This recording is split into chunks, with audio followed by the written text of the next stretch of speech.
guarantee you that at some point, everything's gonna go south. Ready?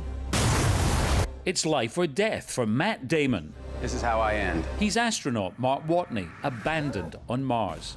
Commander, Mark is dead. NASA mistakenly assumes he died in a storm, but Surprise. he's alive. Here's the rub. It's gonna be 4 years for another mission to reach me. In the outer space thriller, The Martian, directed by Ridley Scott. Matt analyzed his out-of-this-world role at NASA's Jet Propulsion Laboratory in Pasadena, California. This has got to be the coolest place ever to do an interview. Yeah, definitely, definitely. I can't think of a cooler one. Have you been tempted to just reach over and just hit a button or two I'm too behind you? nervous. I'm sure they've switched everything off. That, you know. He's 50 million miles away from home. He's totally alone. What the hell is he thinking right now? I am the greatest botanist on this planet. When you were there, what did you draw on yourself? Was there any experience you've had in life and you thought, God, I really do feel alone, away from everything? What's interesting is that because he's got these cameras around him, and because he's trying to leave a log of what's happening to him, his experiences, in the hope that it will be found. It's not an unobserved solitude. Watney has an expectation that people will perhaps be seeing what he's doing, and so there is kind of, I think, a greater semblance of composure for him, just because he feels like he is being observed to some degree.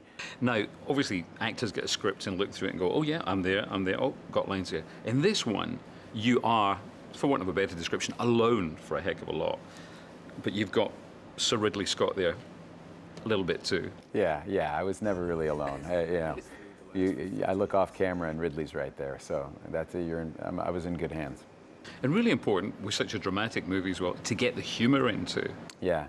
Well, and it's what everybody loves from the book, and what I loved from the book is this character has this kind of indomitable sense of humor. Say goodbye, crew.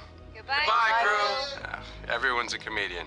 Like a lot of these people do who do incredibly dangerous work, they tend to have this great gallows humor, because if they actually focused on how dangerous what they were doing was, they'd probably go mad. So yeah, I think that was a hugely important thing to retain for the movie.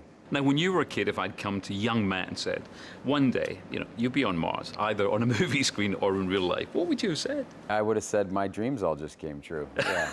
Which one? Both? No, I always wanted to be an actor. I always knew that. Yeah. That was what I wanted to do. But if that hadn't worked out and I'd somehow become an astronaut, I'm sure that would have been good all too. right. No matter what happens,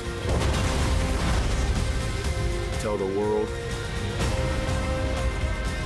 tell my family that I never stop fighting to make it home. And what about the girls as well? I mean, are they used to the fact they know Daddy's a movie star? I think to a certain degree, the older ones do. They're aware of it. The younger ones probably not so much. I mean, they do know that I did the movie Spirit, Stallion of the Cimarron, so they've watched that one, which is an animated movie, but they know that's my voice. It's great that people talk about this will inspire people possibly to become astronauts. But interesting, one of the girls said, Dad, I don't want to be a movie star, I want to be an astronaut.